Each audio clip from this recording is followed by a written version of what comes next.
Recording in progress.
Good. Okay. All right, good evening. I would like to call the regular meeting of the Milton City Council for Wednesday, January 4th, 2023 to order. The city strongly recommends that you review tonight's agenda carefully, and if you wish to speak on any item on the agenda, then please bring your comment cards to the clerk as soon as possible. While the Milton rules allow a speaker to turn in their comment card up until the clerk calls the agenda item, once the agenda item is called, no more comment cards can be accepted.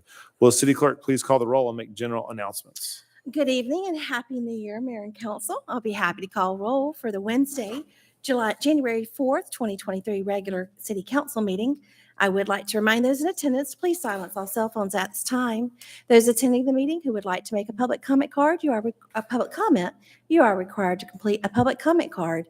Your comment card must be presented to the city clerk prior to the agenda item being called. Any comment cards received after the item has been called will not be accepted.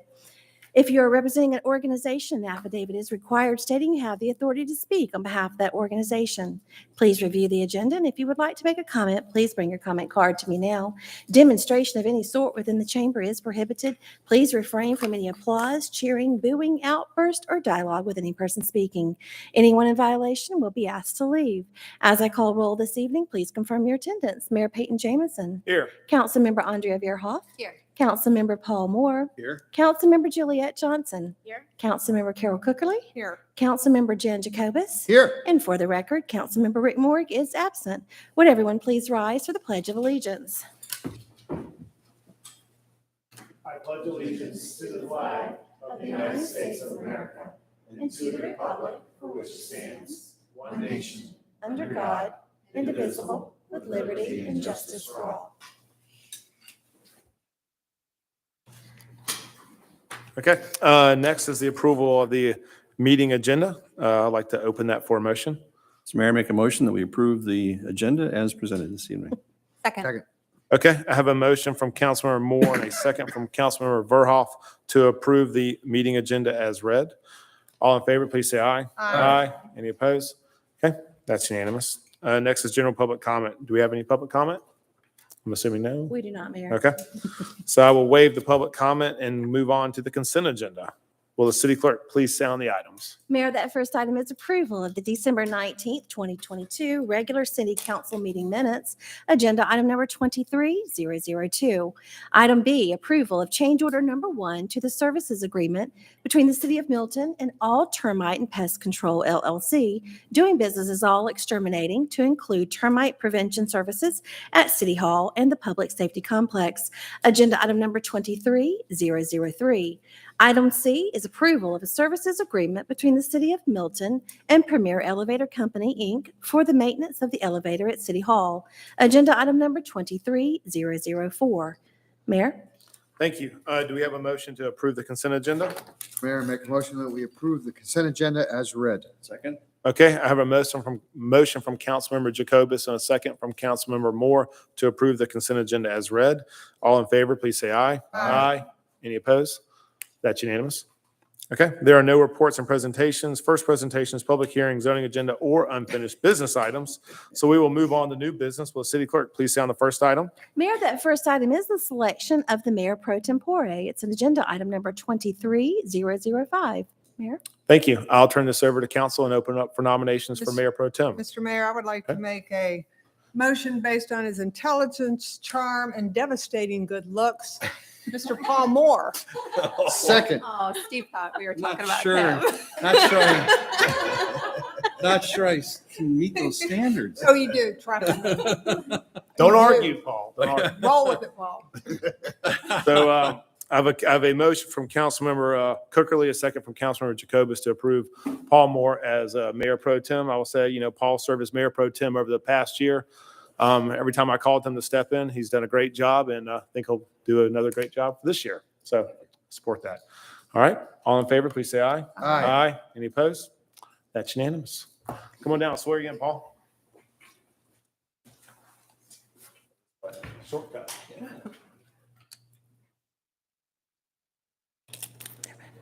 We're not going to do a great picture. They're just going to do that picture. Okay. Do the swearing in first, please, and then you can sign. Yep, yeah, I get it. Raise your checks will start rolling in. I do solemnly swear and affirm. That I will faithfully perform the duties of. Mayor Pro Tem of this city. And that I will support and defend the charter thereof. As well as the Constitution and the laws of the state of Georgia. And of the United States of America. Still under protest based on some of the remarks. Oh,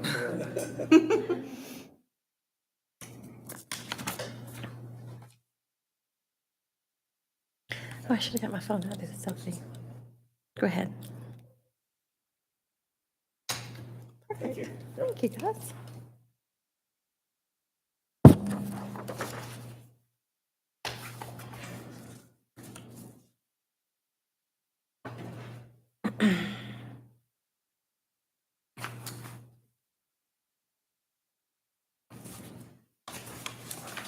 Okay. Will the city clerk please say on the next item? Mayor, that next item is consideration of a professional services agreement with Keck and Wood for a traffic study at 2 intersections of State Route 372 at Heritage Walk. It's agenda item number 23006. Mr. Rob Del Ross.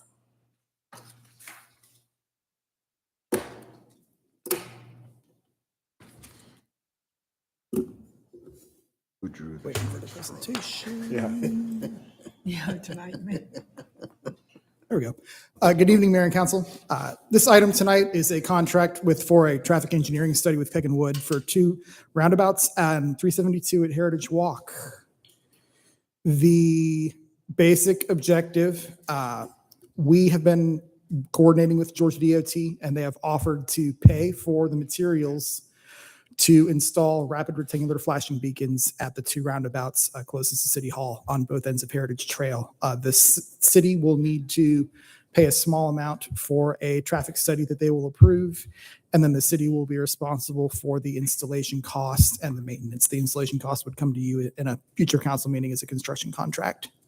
So the basic concept, as you see on the screen, we've got 2 roundabouts that are approximately 5 years old. On both ends at Heritage Walk at 372.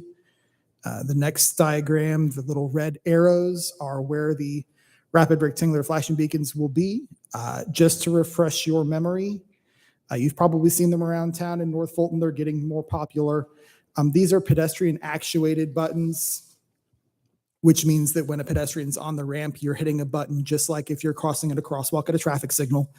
When that happens, these lights underneath the diamond pedestrian signs start going back and forth to alert the drivers that there is a pedestrian wanting to use the facility.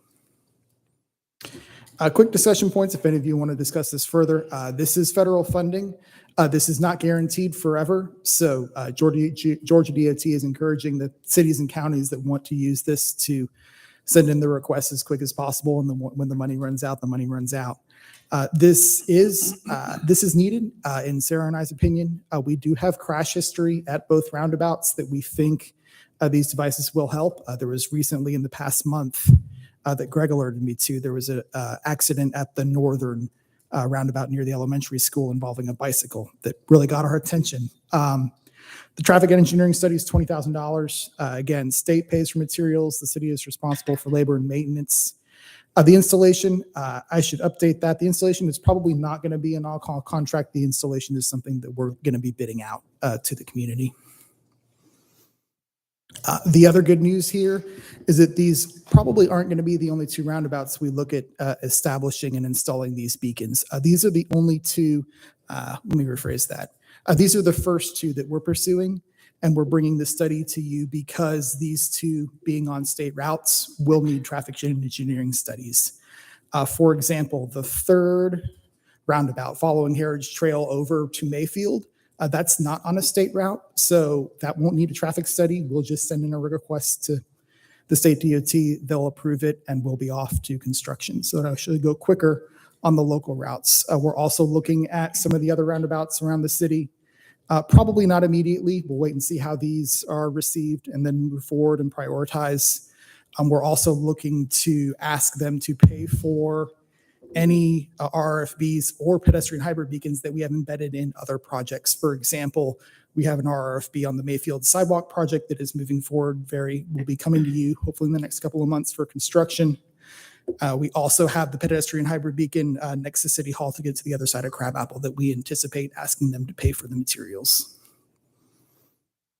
That concludes my presentation. All right, questions? Paul? Rob, is this study roundabout dependent? It is not. This is federal funding identified for approved countermeasures for safety that are recommended by Federal Highway. So if we have another good application for either the RRFBs or the pedestrian hybrid beacon, no, they don't have to be tied to a roundabout.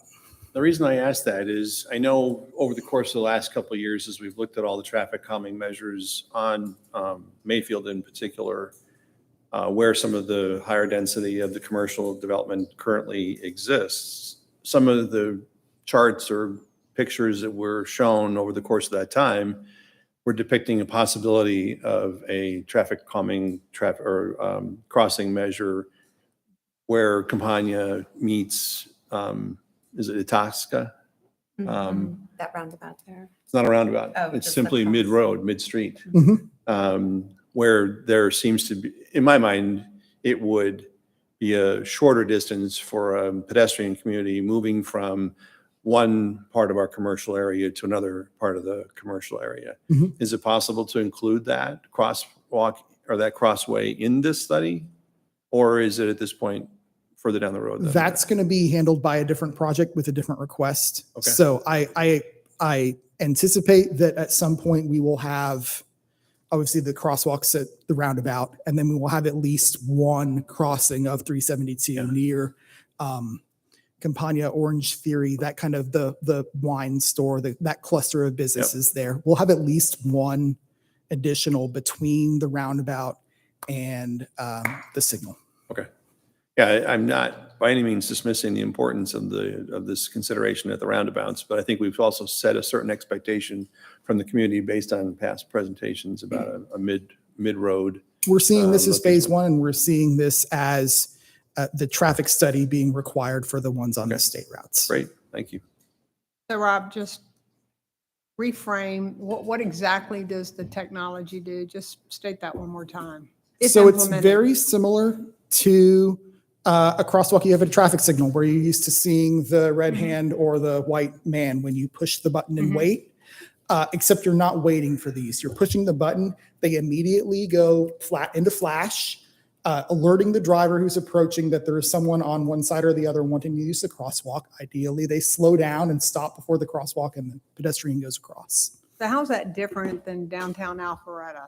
Doesn't downtown Alpharetta have something So like That's that? exactly. what I'm saying. Downtown, Yeah. there are a couple of these in Alpharetta, but you're probably referring to along near their City Hall corridor on 9. They have a pedestrian hybrid beacon, which are the signals above the road. Those are a little bit different device, much more expensive because you're installing them with big steel structures over the road instead of having them mounted on the side. Those are a little bit different in engineering world because anytime you have a red light, that's a little bit, there's a more, how can I say this? It's held to a different standard having a red light because it's stop and it's regulatory versus just having this as a advisory sign on the side of the road. So there are additional steps that we need to go forward. It's much more expensive. So my question is, if it's a driver aid and it's a pedestrian aid, does it need to be studied? I've been told by GDOT that this is a rubber stamp approval, but it is something that, yes, because we're installing these on a state route, they're going to require a study that they review and all right, approve. you made that point. Is All right, the- thank you. Is the flashing signify that the drivers are supposed to stop or just recommend they slow down? I mean, the ones in Alpharetta, they're like the big red lights, so you stop. Mhm. Everybody stops for Mhm. those. But these are different. They're much smaller. They catch your attention because they blink, but they're not. So you're correct. These are a little bit different, and I wish I had Chief Austin with me because he's my go-to on anything related to the law. But my understanding is anytime any pedestrian takes one step into the road, into the crosswalk, a vehicle, if it can stop, should stop. This device doesn't change that. All it does is if the pedestrian decides to push the button, it will activate the wig-wag and hopefully get the driver's attention that there is a pedestrian here versus not seeing them and going through at normal speed. I guess my real question is the expectation by the pedestrian that when they push this button and the lights flash, they can walk? Yes, it does provide a little bit more comfort and a little bit more security that that car who's approaching me will stop. Okay. We If have I could these just- right by Crabapple Crossing, like Right. the same ones. So Mhm. many times I've pressed the button and you still look for cars to stop. It's not a guarantee You, that the you cars should will never stop. just push the button and Right. immediately take a step out into the road. Right, but it'll be the same or similar style as to the ones that are right at Crabapple Crossing Absolutely. Elementary. Okay. It's not a traffic control device. It's merely to draw the attention that there is a pedestrian in the crosswalk. And like Rob said, they do have the right of way, even if they're not in the crosswalk, they have the right of way. But in the crosswalk, they certainly have the right of way. But it's really just to draw the attention of the driver that someone's in there. So there does need to be some education that does not require cars to stop like they're used to in Alpharetta. Because I know in Alpharetta, you walk up, you push the button, the red lights up top go, and everybody's expected to stop, all cars. Perhaps some education could be included in this, but generally by the time the person's out of the crosswalk, unlike the Hawk over there, the yellow lights stop. Right. Yeah, no, I appreciate it, Rob. I know we've had a couple incidences where people have been hit, so Mhm. good thing. Paul? One more question. Rob, I know that we're in the process of looking at the new streetscape for this area as well. These are at the crosswalk. Does the new streetscape come into play at all for these? Or are these just on the edge of? They're Those. separate initiatives from our I know they're perspective. separate initiatives, but does it actually encroach in the study area of the streetscape? Mm, I believe that the graphic we showed you for the streetscape probably on the western side went all the way to the roundabout, but there isn't any conflicts. There isn't any design information that would change the concept and the scope of the streetscape with these added first. These will Great. absolutely be first in line before that happens. Great, thank you. Any other questions? Nope. I'll open it for a motion. Mr. Mayor, I make a motion that we approve agenda item number 23-006. Second. Okay, I have a motion from Councilmember Moore and a second from Councilmember Jacobus to approve agenda item 23-006. All in favor, please say aye. Aye. Any opposed? Okay, that's unanimous. Thank you. Thank you. So we will move on to mayor and council reports. Probably very, very quiet week. I do want to give a shout out to Sarah and Rob and the team for the Hamby Road stuff. I know that was a freak accident and y'all took that working pretty good at getting that open soon. So thank you. Thank you. Anything else from council? Oh, you beat me to it. That's good. All right. With that will conclude our regular meeting. So do I have a motion to adjourn? So moved. Second. Okay, got a motion from Councilmember Moore, second from Councilmember Johnson to adjourn. All in favor, please say aye. Aye. Any opposed? That's it. Good night. I think that